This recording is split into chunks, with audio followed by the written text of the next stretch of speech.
Hello everyone, welcome to the vlog. അപ്പോൾ കഴിഞ്ഞ എപ്പിസോഡിലൊന്നും വിചാരിച്ചാൽ നമ്മൾ കാണിച്ചത് വിഷുവിൻ്റെ തലേ ദിവസത്തെ പടക്കം പൊട്ടിക്കൽ വരെയാണ്. അപ്പം ഇനി ഈ വ്ലോഗിലുള്ളതെന്ന് വിചാരിച്ചാൽ തലേ ദിവസം തൊട്ട് തന്നെയാണ് കേട്ടോ. തലേ ദിവസം നമ്മൾ കണിയെല്ലാം സെറ്റ് ചെയ്ത് വെച്ചിട്ടുണ്ട്. ഇനി രാവിലെ എണീച്ച് വിളക്ക് കത്തിച്ച് ഇത് ചെയ്താൽ മതി. ഇനി അടുത്ത കുക്കിംഗ് ആണ് കേട്ടോ. നാളെ ഒരു നോൺ വെജ് സദ്യയാണ്, വെജ് സദ്യയൊന്നും അല്ല കേട്ടോ. അങ്ങനെ സദ്യ എന്ന് പറയാൻ വേണ്ടി ഒരുപാടൊന്നും ഞാൻ ഒരുക്കിയിട്ടില്ലായിരുന്നു, കുറച്ച് ഞങ്ങൾ രണ്ടുപേരും മാത്രമുള്ള ഒരു തട്ടിക്കൂട്ടൽ. പിറ്റേ ദിവസം സദ്യ ഒരുക്കാൻ വേണ്ടി തലേ ദിവസം തന്നെ സാത്തിക്കുട്ടി എനിക്ക് ഹെൽപ്പ് ചെയ്ത് തരികയാണ്. ഞങ്ങൾ രണ്ടുപേരും മാത്രമേ ഉള്ളപ്പം സാത്തിയാണ് എൻ്റെ മെയിൻ ഹെൽപ്പർ.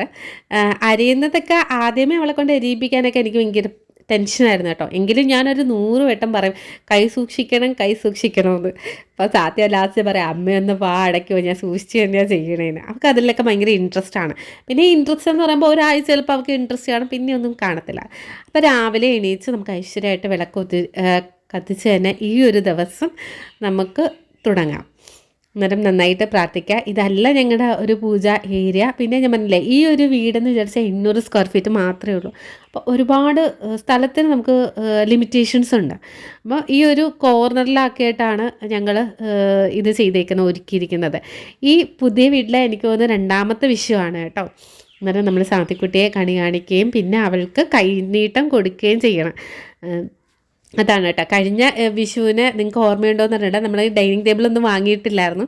ഒരു മേശയ്ക്കകത്ത് ജസ്റ്റ് ഇട്ടിട്ട് അന്നും ഇതേ കണക്ക് ഭയങ്കര ഗ്രാൻഡായിട്ട് തന്നെയാണ് കണിയൊക്കെ ഒരുക്കിയത്. ഇത് അടുത്തുള്ള മഹാവിഷ്ണു ക്ഷേത്രത്തിൽ പോയേക്കാണ്. അവിടെ അത്യാവശ്യം നല്ല തിരക്കായിരുന്നു കേട്ടോ. വിഷുവായിട്ട് എന്തോ ഒരു തിരക്ക്. ഇത് അവിടെ നിന്ന് കിട്ടിയ കൈനീട്ടമാണ്. നമ്മൾ ക്ഷേത്രത്തിൽ ചെല്ലുമ്പോൾ അവിടെ നിന്ന് കൈനീട്ടം കിട്ടത്തില്ലേ, അവിടെ നിന്ന് കൈനീട്ടവും ലഡ്ഡുമൊക്കെ കിട്ടിയിട്ടുണ്ടായിരുന്നു. പിന്നെ തിരിച്ച് എൻ്റെ വീട്ടിലോട്ടാണ് പോയത് കേട്ടോ. അതായത് കുടുംബ വീട്ടിലേക്ക് വന്നപ്പോൾ അച്ഛൻ ബ്രേക്ക്ഫാസ്റ്റ്, അമ്മ അമ്പലത്തിലുണ്ടായിരുന്നു. അമ്മ പിന്നെ തിരിച്ച് വന്ന് ഞങ്ങൾ അവിടുന്ന് ബ്രേക്ക്ഫാസ്റ്റൊക്കെ കഴിച്ചിട്ട് തിരിച്ച് വീട്ടിലേക്ക്. പിന്നെ ചടപട എന്ന് പറഞ്ഞ ഒരു അടുക്കള ജോലിയുടെ ഒരു മേളമായിരുന്നു. പരിപ്പ് കറി, കിച്ചടി, തോരൻ, മോര് കാച്ചിയത്, മീൻ വറുക്കാനുണ്ടായിരുന്നു. നല്ല സീഡിക്കാരിൽ കഴിഞ്ഞ വീഡിയോയിൽ കാണിച്ചതല്ലേ, നല്ല മുട്ടൻ സീഡിക്കാരിൽ അത് വറുത്ത്, പിന്നെ ബീഫ് കറി ഓൾറെഡി ഫ്രിഡ്ജിനകത്ത് ഇരിപ്പുണ്ടായിരുന്നു. അപ്പോൾ അതും കൂടെ. എനിക്കെപ്പോഴും ഇഷ്ടമെന്ന് വിചാരിച്ചാൽ നോൺ വെജ് സദ്യ കഴിക്കാനാണ് കേട്ടോ. വെജിറ്റേറിയനോട് എനിക്ക് പണ്ടേ താല്പര്യമില്ല. സാധ്യത നേരെ തിരിച്ചാട്ടോ. അവൾക്ക് വെജിറ്റബിൾസ് സദ്യയൊക്കെ നന്നായിട്ട് കഴിക്കും. സാത്തിയുടെ ഓണത്തിൻ്റെ സെലിബ്രേഷൻ വന്നപ്പം അവരുടെ സ്കൂളിലെ സിസ്റ്റർ ഇങ്ങനെ പറയായിരുന്നു, എല്ലാ പിള്ളേരും വെജിറ്റബിൾസ് ആയതുകൊണ്ട് കഴിക്കുന്നില്ല, എല്ലാവരും മാറ്റി വെച്ചേക്കാം.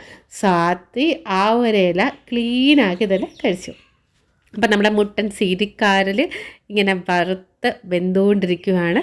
ആ ഒരു ബ്രേക്കിൽ ഞാനും സാത്തിയും കൂടെ അമ്പലത്തിൽ നിന്ന് കൊണ്ടുവന്ന് ലഡ്ഡു കഴിക്കുകയാണ് കേട്ടോ. ഇത് എൻ്റെ ഫിൽറ്ററില്ലാത്ത രൂപം. ഇവിടെ അത്യാവശ്യം നല്ല വെട്ടം ഉണ്ടോണ്ട് ഞാനിത് കാണിച്ചു തരാം. ഫിൽറ്ററൊന്നും ഇട്ടിട്ടില്ല കേട്ടോ. ഇത് എൻ്റെ കമ്മൽ, നമ്മുടെ വിഷുവിന് ഒരുങ്ങാൻ വേണ്ടിയുള്ള കമ്മൽ. ഇത് മാല, പാലക്കാട് മാല. ഞാൻ കഴിഞ്ഞ വ്ലോഗിൽ കാണിച്ചിട്ടുണ്ടായിരുന്നു ഈ ഒരു മാല. ഇത് നല്ല രസമുണ്ട് കേട്ടോ. സരസ്വതി ദേവിയാണോ ലക്ഷ്മി ദേവിയാണോ? ലക്ഷ്മി ദേവി ആവാനാണ് ചാൻസ്. ദേവി നടുക്ക് വന്നിട്ട് ഈ പാലയ്ക്ക, ഇതിൻ്റെയൊക്കെ ഒരു സ്വർണ്ണത്തിലൊന്ന് ഭാവിയിലൊന്ന് ചെയ്യിപ്പിക്കണം.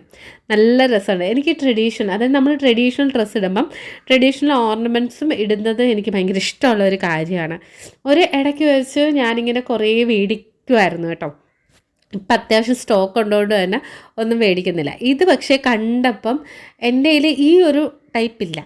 നമ്മൾ പെൺപിള്ളേരെപ്പോഴും അങ്ങനെയാണല്ലോ, നമുക്ക് ഇല്ലാത്തൊരു ടൈപ്പ് കാണുമ്പം മേടിക്കണം എന്നൊരു ടെൻഡൻസി കൂടും. പിന്നെ ഈ ഒരു കമ്മലെന്ന് പറയുമ്പോൾ കഴിഞ്ഞ ഓണത്തിന് ഞാൻ മേടിച്ച് വെച്ചിരുന്നതാണ്.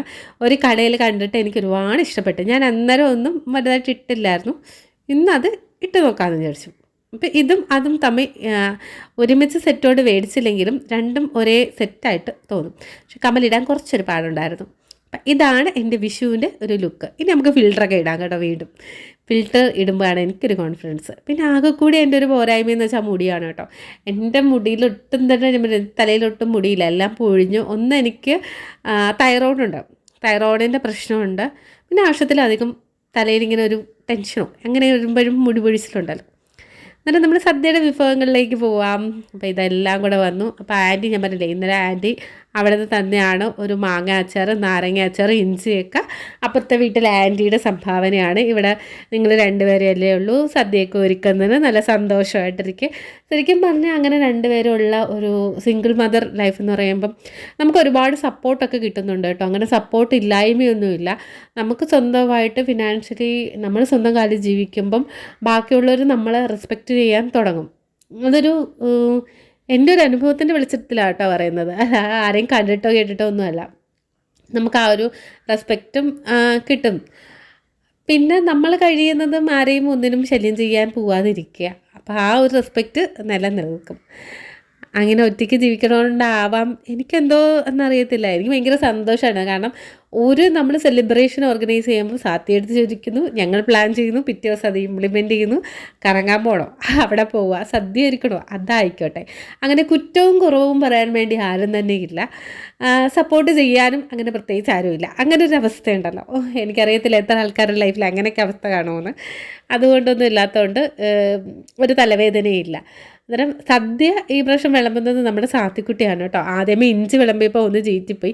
അപ്പം ഞാൻ പറഞ്ഞ അങ്ങനെയല്ല, കുറച്ച് നടുക്കോട്ട് വെച്ച് വിളമ്പിക്കഴിഞ്ഞാൽ അങ്ങനെ ഒഴുകിയൊന്നും പോകത്തില്ല എന്ന് പറഞ്ഞിട്ട് ആൾക്ക് ഭയങ്കര സന്തോഷമെന്ന് വിചാരിച്ചാൽ ആദ്യമായിട്ടാണ് സാത്തിക്കുട്ടി ഇങ്ങനെ വിളമ്പൽ പരിപാടിയിൽ എൻഗേജ് ചെയ്യുന്നത്. അങ്ങനെ പല പല വെക്കേഷൻ ആയതുകൊണ്ട് തന്നെ അവൾ ഒത്തിരി കാര്യത്തിൽ എന്നെ സഹായിക്കും കേട്ടോ.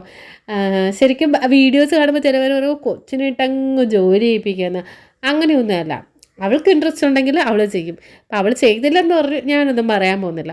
പിന്നെ ചെയ്യുന്ന കാര്യത്തിലുള്ള ഇൻട്രസ്റ്റ് ചിലപ്പോൾ അവൾക്ക് ഒരാഴ്ചയായിരിക്കും കാണുന്നത്, ചിലപ്പോൾ അതും കാണത്തില്ല. അപ്പോൾ ലാസ്റ്റായിട്ട് ഇനി മീൻ വറുത്തത് പിന്നെ ഞാൻ കഴിക്കാൻ വേണ്ടി ഇരുന്നു. സാത്തി കൈ കഴുകാനും പോയി. ആദ്യമേ തന്നെ ഇഞ്ചി തൊട്ട് ടേസ്റ്റ് ചെയ്ത് കേട്ടോ, നല്ല സൂപ്പർ ഇഞ്ചിയായിരുന്നു. പിന്നെ മീൻ വറുത്തതും ഇങ്ങനെയൊക്കെയാണ് കേട്ടോ ഞങ്ങളുടെ ഒരു ലൈഫ് എന്ന് പറയാൻ വേണ്ടി. ഓരോ ആഘോഷത്തിലും ഞങ്ങൾ രണ്ടുപേരും മാത്രമേ കാണത്തുള്ളൂ. അപ്പോൾ ആ ആഘോഷങ്ങളൊക്കെ ഏറ്റവും നല്ലത് പോലെ ആഘോഷിക്കാനാണ് എനിക്ക് ആഗ്രഹം. അന്നേരം ഞാൻ നേരത്തെ പറഞ്ഞ പോലെ ആദ്യമായിട്ടാണ് ഞങ്ങൾ വിഷു ഇത്രയും നന്നായിട്ട് ആഘോഷിക്കുന്നത്, എസ്പെഷ്യലി സദ്യയൊക്കെ ഒരുക്കി ആഘോഷിക്കുന്നത്. ഒരുപാട് കുറവുകളും ഒക്കെ കാണും. നമ്മുടെ ലൈഫൊന്നും ഒരിക്കലും പെർഫെക്റ്റ് അല്ലല്ലോ. അത് എങ്കിലും നമ്മുടെ ഹാപ്പിനെസ്സിനാണ് മുൻതൂക്കം കൂടുതൽ. ഇപ്പോൾ സദ്യ കണ്ട് എല്ലാവരും വിചാരിക്കും ഇപ്പോൾ സദ്യ ഫുള്ള് കഴിച്ച് അവളങ്ങ് ഇത് ചെയ്ത് കിടുമെന്ന്. എവിടെ നിന്നാ പകുതി ആയപ്പോൾ പിന്നെ ഞാൻ അങ്ങോട്ട് വാരി കൊടുക്കണമായിരുന്നു കേട്ടോ. അന്നേരം ഈ വിഷു ആഘോഷവും സദ്യയൊക്കെ കഴിഞ്ഞ് കഴിഞ്ഞ് ഇനി അടുത്ത് എനിക്ക് ജോലിയുണ്ട്. ജോലിക്ക് ഇനി ഇപ്പോൾ 5 to മോർണിംഗ് 2:30 വരെയാണ്. മോർണിംഗ് 2:30 എന്ന് പറഞ്ഞാലും ഒരു 3 o'clock ഒക്കെ ആവും ഞാൻ ജോലി കഴിഞ്ഞിട്ട് ഒന്ന് ഇറങ്ങാൻ വേണ്ടി. അപ്പോൾ അതിനുള്ള ഊർജ്ജമാണ് ഈ കഴിച്ച് ഞാൻ സമ്പാദിക്കുന്നത് കേട്ടോ. അത്യാവശ്യം ഫുഡൊക്കെ അടിച്ച് കഴിഞ്ഞപ്പോൾ നല്ല ക്ഷീണമായിരുന്നു. പിന്നെ കുറേ നേരം കിടന്ന് 1 മണിക്കൂർ ഉറങ്ങിയതിന് ശേഷമാണ് ഞാൻ വീണ്ടും ജോലിക്ക് ജോയിൻ ചെയ്തത്. അപ്പോൾ ഇത്രയൊക്കെ ഉള്ളൂ കേട്ടോ ഞങ്ങളുടെ വിഷുവിൻ്റെ ആഘോഷത്തിൻ്റെ ഒരു വിശേഷങ്ങൾ. അപ്പോൾ വീണ്ടും ഒരു വീഡിയോയുമായി കാണാം. Bye bye.